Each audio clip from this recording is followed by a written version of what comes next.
What is up, everybody?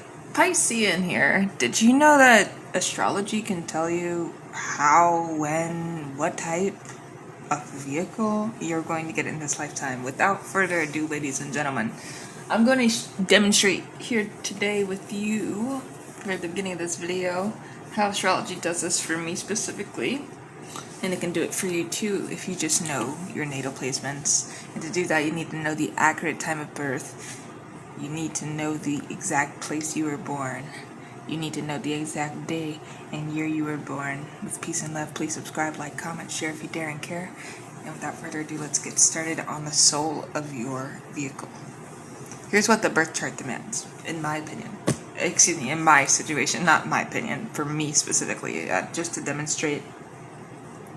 So I have third house in Cancer. Saturn is sitting within it, and it's ruled by Libra moon in the 6th house. By the way, I have Saturn retrograde. So that's pretty important too. And this and that usually doesn't work out. Saturn and Cancer. But it is what it is. A lot of people have had this placement.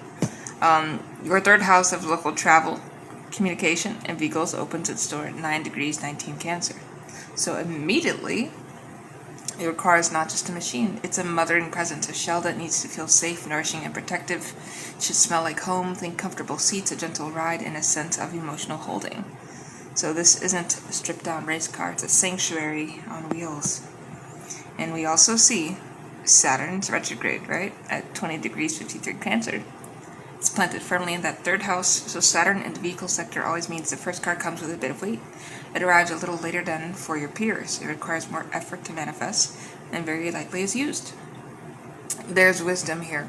Saturn won't let you have anything flimsy. The car you buy will teach you responsibility. Because Saturn is retrograde, you might revisit seller's return to a listing you initially overlooked, or buy a car that was previously owned by someone who took meticulous, slow care of it. You retire a person's car, a vehicle with a thick file of maintenance records. That's Saturn's blessing. Alright.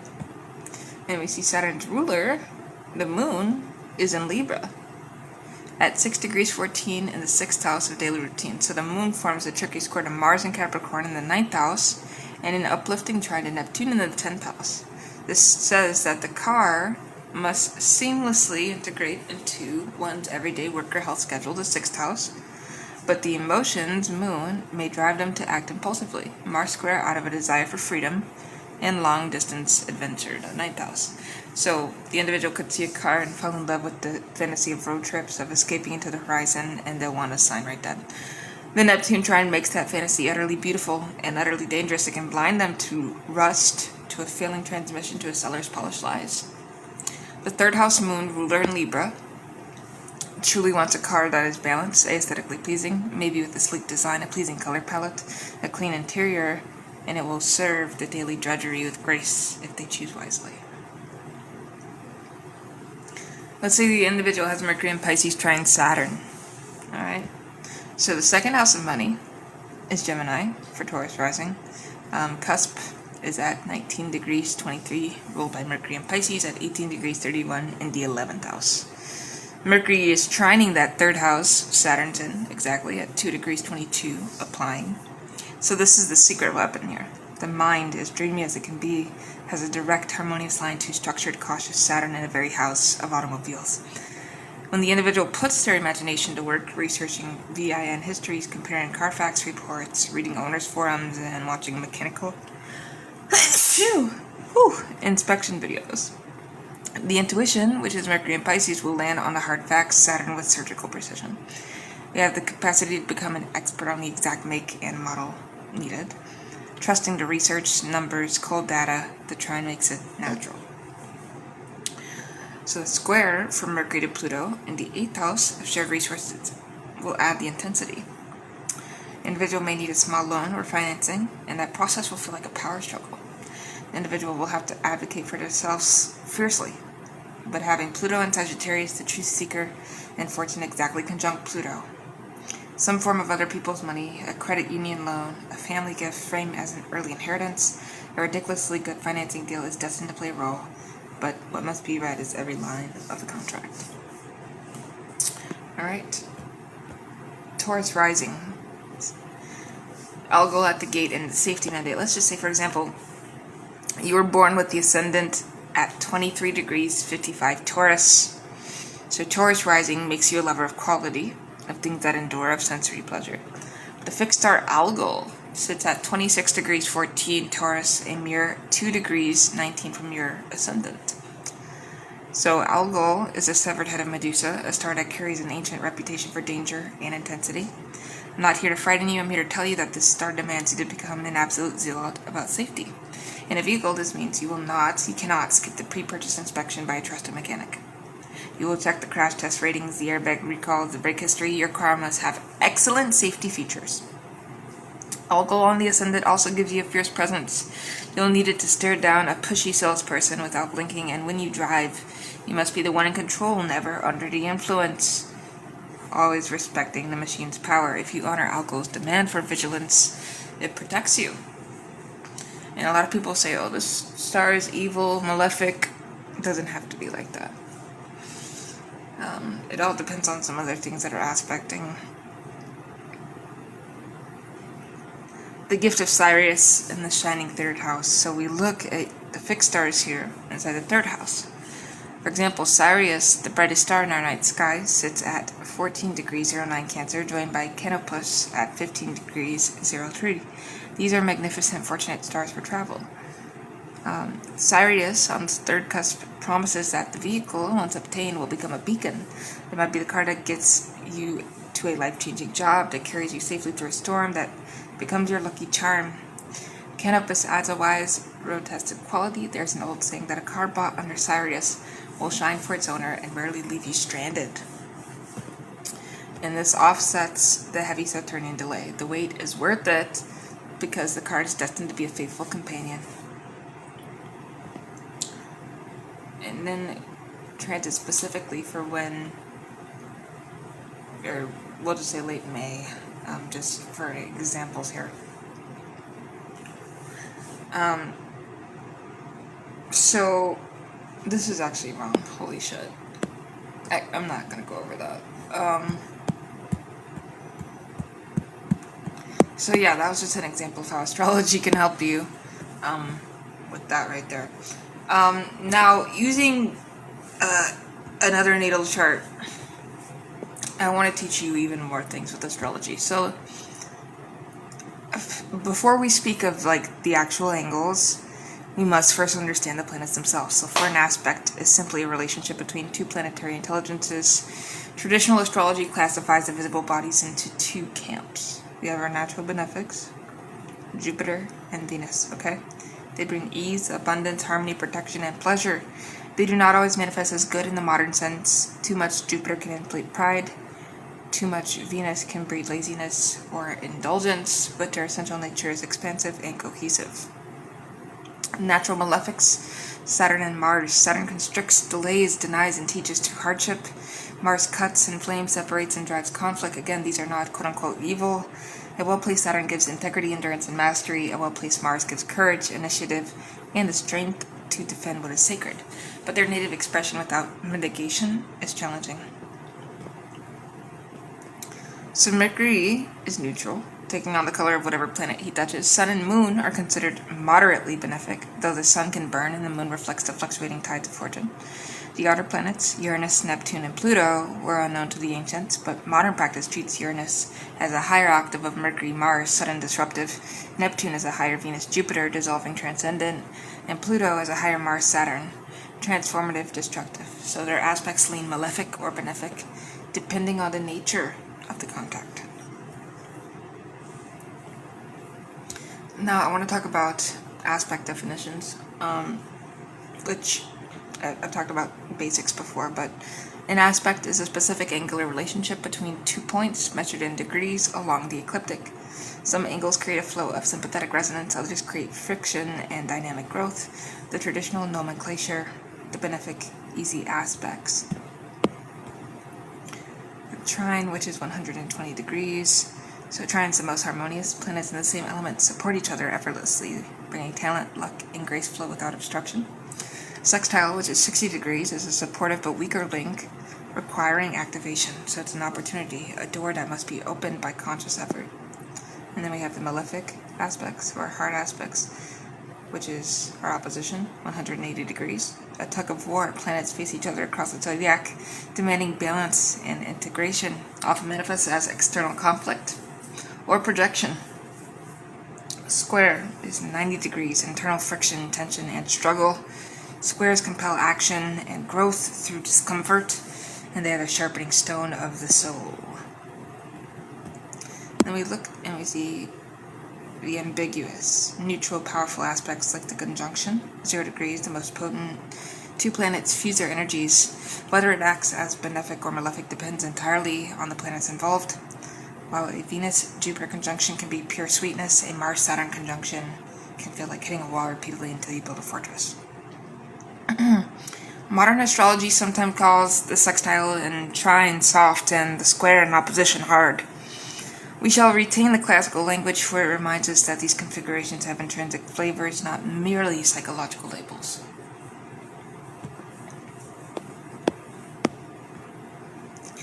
Now I want to look at certain aspects. We're going to look at every major Ptolemaic aspect in this specific chart.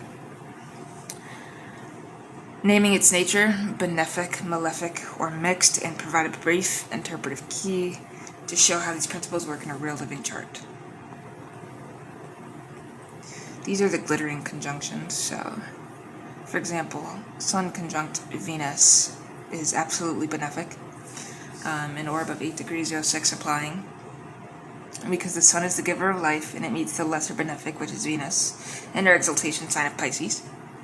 And this is a soft radiant conjunction in the 11th house of friendships and aspirations. It grants charm, artistic sensitivity, and an almost magnetic quality in social circles.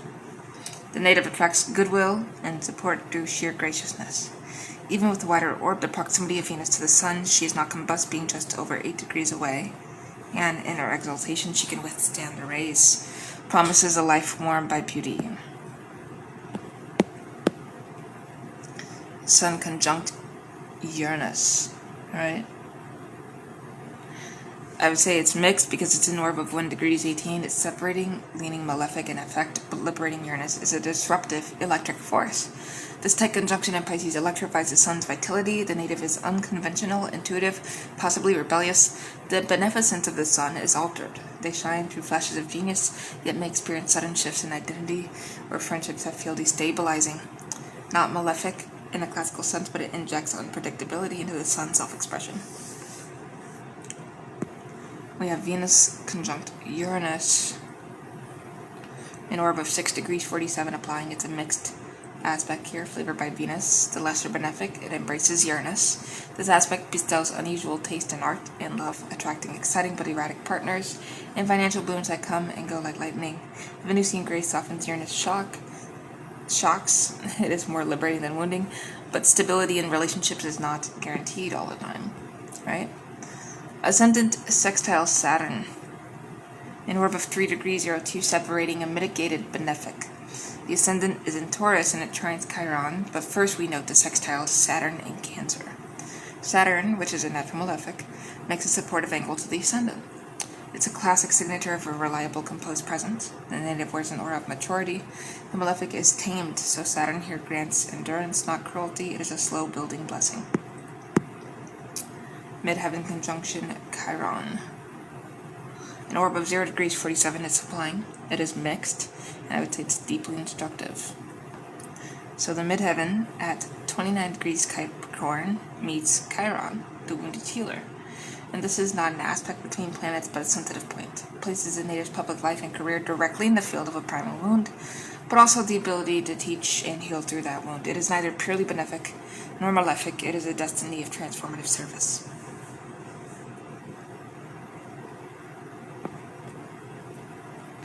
So look at the graceful trines, and we see Moon trine Neptune. An orb of 9 degrees 40, it's applying, and the Moon in Libra is in the 6th house of daily work, trining Neptune in Aquarius in the 10th house of career. It's a dreamy, almost psychic aspect. The native's emotional nature, Moon, is supported by high ideals and creative imagination, Neptune. In practical terms, this can manifest as work that involves music, art, healing, or a role where compassion flows naturally. The trine makes the Neptune fog beautiful rather than delusional, though it is wise to remain grounded, the classic benefic signature for an artist or an empath. We're going to look at Jupiter trine Neptune here. In an orb of 1 degrees 59, it's applying. It's benefic, profoundly so. The greater benefic Jupiter in Libra in the 6th house, trines Neptune and Aquarius in the 10th house. This is one of the most generous, spiritually expanding aspects one can possess. It fosters altruism, visionary optimism, and a talent for inspiring others. Financially, it can manifest as luck through service, partnerships, or work that supports large communities. Jupiter and Neptune together lift the soul. The trine ensures that lift doesn't easily crash. The native is protected by a current of grace that opens doors through kindness and big picture thinking. Right. Mercury trine Saturn. An orb of 2 degrees 22 applying, mitigated malefic Saturn's gift. So Mercury neutral in Pisces trine Saturn, the greater malefic, and Cancer in the 3rd house of communication. This is one of the most valuable aspects in the chart. Saturn disciplines the watery mercurial mind, giving it focus, mental endurance, and a serious penetrating intelligence that bellies the Pisces dreaminess. The malefic planet's pressure is transformed into a deep, structured thinking process. It is a benefic outcome from a malefic player, like a stern teacher who shapes a brilliant student. And then Ascendant trine Chiron, an orb of 6 degrees 26 applying. Benefic healing influence. So the Taurus ascendant trines Chiron and Capricorn on the midheaven. The native's varied presentation and life path are in harmony with their healing journey. They may appear to others as a pillar of gentle, earthy wisdom, which is a trine to Chiron, and it's bringing the capacity to soothe wounds through mere presence.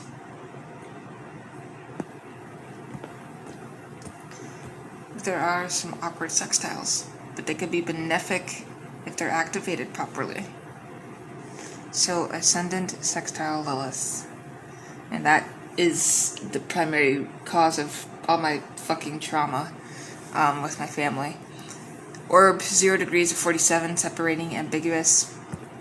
My family has fucked me up mentally. Like, literally, it's a miracle I'm still alive and not in a fucking asylum still. So Lilith, the wild feminine, is in Cancer in the 3rd house, sextiling the Taurus ascendant, and this gives a subtle magnetic edge to the native's voice. Self-presentation, it's not a malefic, but it carries a taboo-breaking energy that can unsettle some, because I'm also a black woman in America. When consciously used, it grants a persuasive, untamed power of speech.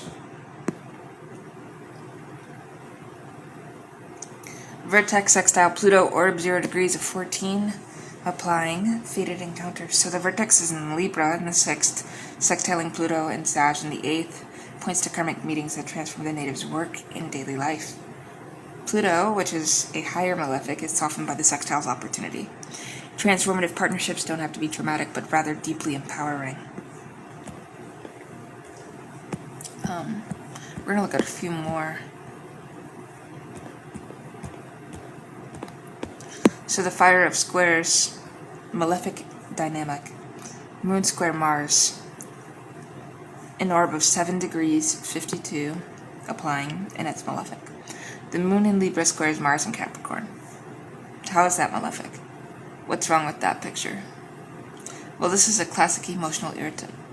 The native's feelings, the moon, are in constant tension with their ambition and drive, Mars. They may experience moodiness, a quick temper when their equilibrium is disturbed, or push-pull between the need for partnership, Libra moon, and the desire for solitary achievement, Capricorn Mars. The square demands that they learn to balance emotional needs with disciplined action. Without mitigation, it can lead to domestic friction and stress-related ailments. Mercury square Pluto, an orb of 5 degrees 46 applying. It's malefic, but it is profound. Because Mercury is in Pisces, and it's squaring Pluto in Sag. So, essentially, here, the mind of Mercury is seized by the underworld lord. Thoughts turn obsessive, probing, secretive. The native may have a penetrating, sometimes paranoid intellect that unearths hidden truth, but also can suffer mental overwhelm. This is a malefic square, but it gives the potential for a powerful researcher, therapist, or strategist once they learn to handle the intensity of life itself. Mars square Jupiter. An orb of 3 degrees 47, applying malefic and excessive. So Mars in Capricorn squares Jupiter in Libra. This is the aspect of overreach. Natives' drive, which is Mars, clashes with the principle of expansion, Jupiter. They risk burnout, taking on too many responsibilities, or indulging in grandiose plans without sufficient restraint. The square inflames both planets. Enthusiasm becomes pushiness. Confidence becomes arrogance. It requires conscious moderation. Jupiter squares Saturn. An orb of 2 degrees 58 separating. It's malefic, but the great tester. The classic crisis of growth versus limitation. The greater benefic and greater malefic in a tight square, spanning the 6th house of work and the 3rd house of mind. So the native vacillates between optimism and doubt, expansion and contraction. It can create a stop-start rhythm in learning and daily responsibilities. However, this aspect, when it's mastered, builds the most resilient character. It is the architect of maturity. Malefic in its uncomfortable squeeze, but immensely productive if the native does the work.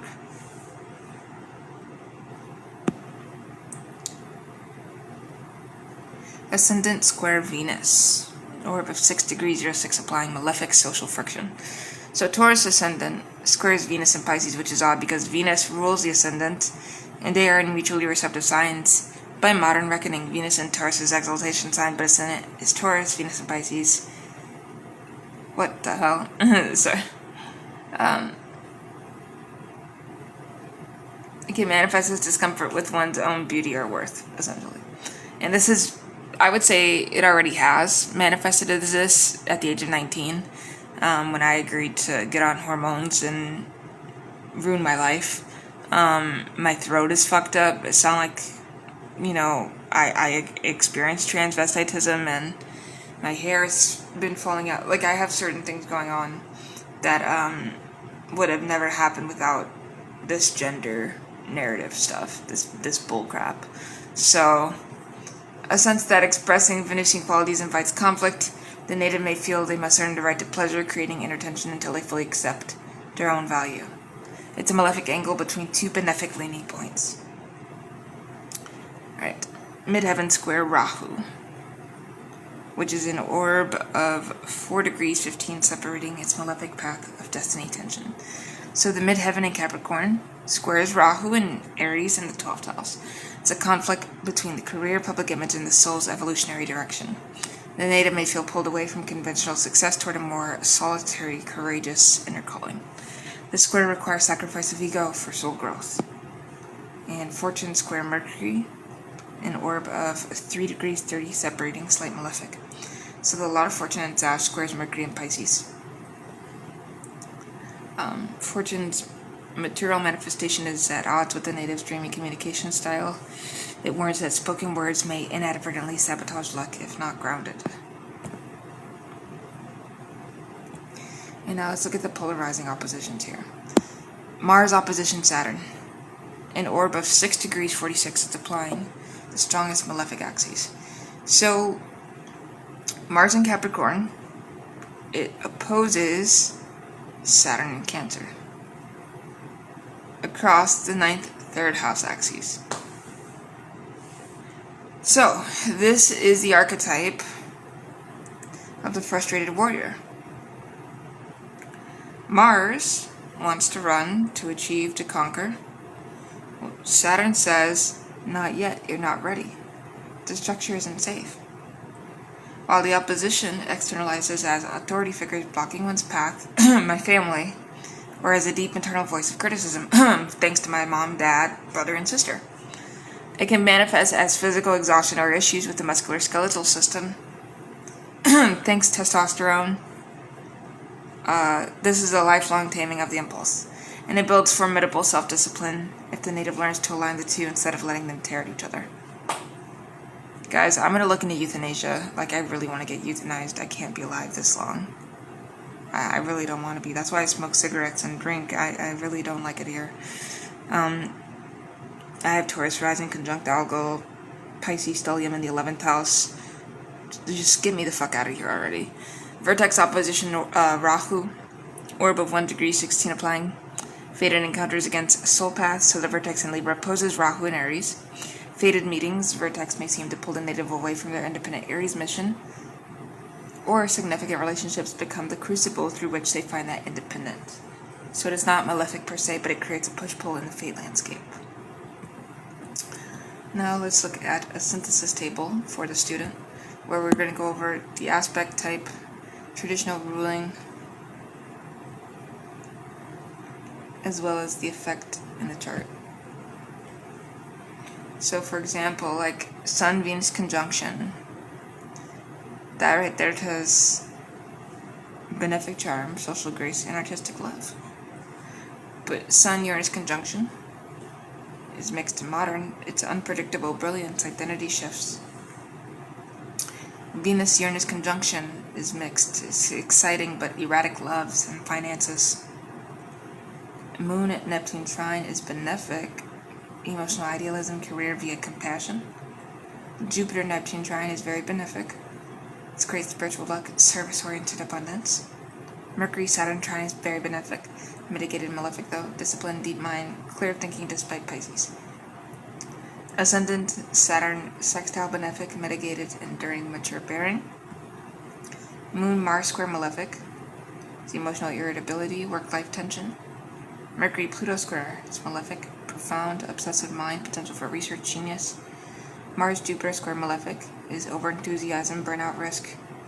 Jupiter-Saturn square malefic, it's a great teacher, growth versus restriction, character building. Mars-Saturn opposition is strongly malefic, it's blocked ambition, authority conflicts and discipline. And Ascendant Venus square is malefic, self-worth, tension between the self-image and pleasure. Alright?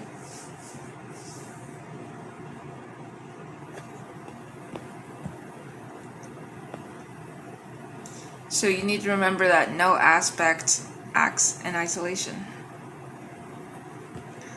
The Moon square Mars finds mitigation through the Moon's trine to Neptune. In the presence of a strong Saturnine mind, Mercury trine Saturn, that can strategize the emotional energy. So the fierce Mars-Saturn opposition is tempered by the Jupiter-Neptune trine, which provides spiritual stamina and an unshakable faith that the struggle is meaningful. A chart like this one, heavy with Piscean water and Capricorn stone, uses its malefics to carve a canyon through which the benefic waters of Jupiter and Neptune can flow. Squares and oppositions are not curses, they are the chisel marks on the sculpture. The trines and sextiles are the polish. So remember, when you read a chart, do not fear the red lines. Trace them, see how the native's Libra moon may project Mars frustration onto partners, but then seek solace through Neptune's transcendent trine, perhaps through music, dance, or a spiritual practice that turns the irritation into art. Watch how the Pluto square to Mercury can produce a brilliant obsessive who must learn to release. Benefic and malefic are not rewards and punishments. They are the currents of ease and effort that shape a human soul. In this native born with Sirius shining in the third house, the speech will be tested, but the outcome may be nothing less than poetic. May your studies be illuminated by the very studies... May your studies be illuminated by the very stars we have examined in, like, all my other videos. And may you always remember that the greatest astrologers hold both the honey and the hammer with the equal reverence. I like that. The honey and the hammer. Let me write that down really quick on my notebook. That might actually be a follow-up book. The honey and the hammer. Interesting, right? It's so fun to, like, do creative writing, in my opinion.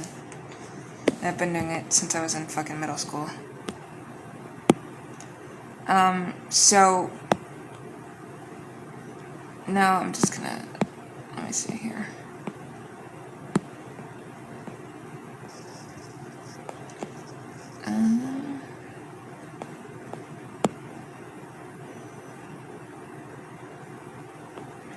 Did we?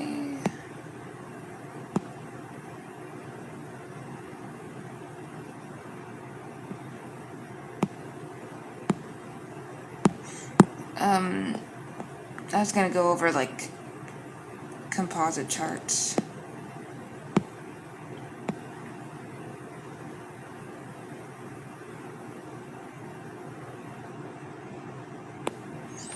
And kind of just give you an example. So we'll go over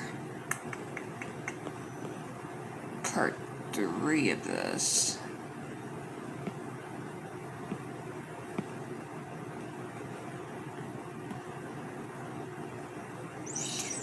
So this is just how I would go about the composite chart, which is calculated by the midpoint method. It represents the relationship itself as a living being.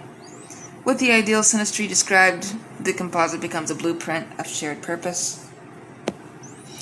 So first, what you want to do is derive the composite midpoints approximation from ideal synastry. We can assume that the ideal partner has the following approximate placements. Sun at 24 Scorpio, Moon at 25 Aries, Ascendant at 24 Capricorn, Mercury at 20 Scorpio, Venus at 24 Libra, Mars at 14 Taurus, Jupiter at 25 Aries, and Saturn at 20 Pisces. Midpoint with native planets. The native has Sun at 8 Pisces, Moon at 6 Libra, Ascendant at 23 Taurus. Alright?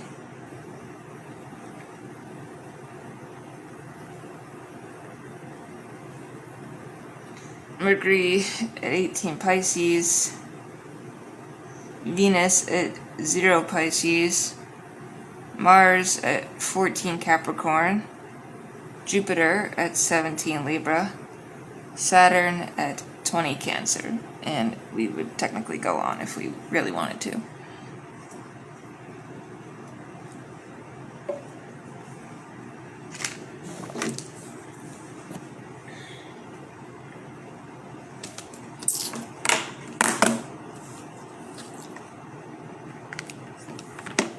So, then we go down here and we see the composite Sun, composite Moon, composite Mercury, composite Venus, composite Mars, and what that is we're looking at midpoint specific, so like midpoint of 24 degrees Scorpio, alright, and 8 degrees Pisces, and what we get from that is 16 degrees Capricorn exact. So the relationship's core identity is Capricornian, being ambitious, built to last, goal-oriented. It may meet resistance to square to the native's Libra moon potentially, but it is fundamentally a powerhouse. Alright? The composite moon. What we get here, when we look at that midpoint, is 15 degrees 30 Cancer. So the composite moon is profoundly nurturing. The emotional atmosphere of the relationship is Cancerian, the home, the family, mutual protection.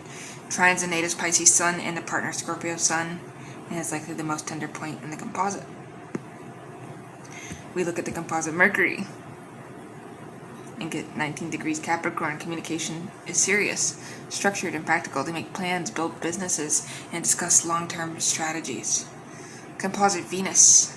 Alright, we get 12 degrees Sagittarius. Love is adventurous, philosophical, and infused with a quest for meaning, travel, study, and shared beliefs fuel the romance. It squares the native's Mercury, trines her Mars and Capricorn nicely. Composite Mars is 14 degrees Pisces. Composite action, drive, and sexuality are Piscean, compassionate, creative, spiritual. The energy of making art together, of healing retreats, of sensual boundary dissolving intimacy. Conjuncts the native's Mercury and Venus, trines the composite moon. The relationship acts as a vessel for her entire Piscean stellium to express itself. Alright? And then composite Jupiter, 21 degrees Capricorn. So expansion's coming through discipline, joint effort. Jupiter conjuncts composite Sun in the native's Mars, creating a wealth-building entity.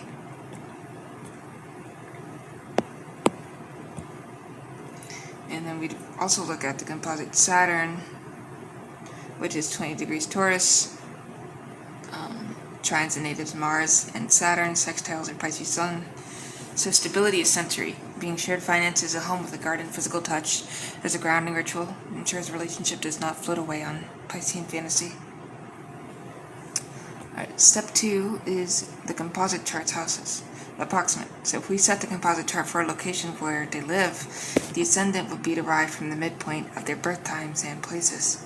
But we can instead overlay the composite planets onto the native's natal house cusps to see where the relationship lives in her life. by looking at the composite sun at 16 degrees Capricorn and how it falls in the native's 9th house. So the relationship is fundamentally a journey, spiritual, intellectual, possibly literal travel. It is a teacher-student bond, a publishing partnership, a shared philosophy. Composite moon is falling in the native's 3rd house. Emotional heart of a relationship is daily communication, short trips, sibling-like comfort, process feelings by talking, riding, driving around together. Composite Venus, 12 degrees Sag, falling in the native's 8th house. Love is intertwined with deep intimacy, shared resources, and psychological excavation. Composite Mars at 14 degrees Pisces in the native's 11th. Couples' drive and passion are expressed through friendships, group activities, and humanitarian projects. They are a power couple in their social circle. Composite Jupiter at 21 degrees Capricorn, also in the native's 9th. Double emphasis on the relationship's purpose as expanding her worldview and life direction. Composite Saturn at 20 degrees Taurus lands in the native's 12th. As the first starts at 23:55 Taurus. Okay, relationship structural duty is to the invisible realms, so spiritual practice, retreats, healing the subconscious, it requires solitude together. In step 3, we have the composite ascendant and key degrees. Suppose the composite ascendant, calculated from their midheavens and birth coordinates, falls around 10 degrees Gemini. Then the composite first house cusp would be 10 degrees Gemini, placing the composite sun in the 8th house, moon in the 2nd, etc.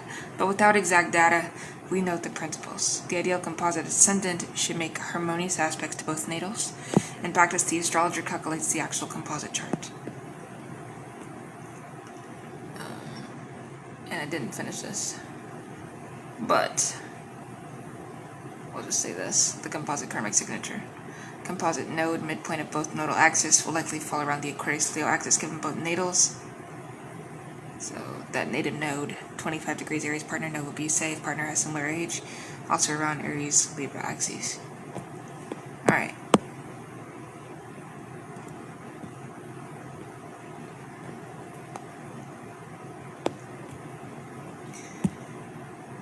Now this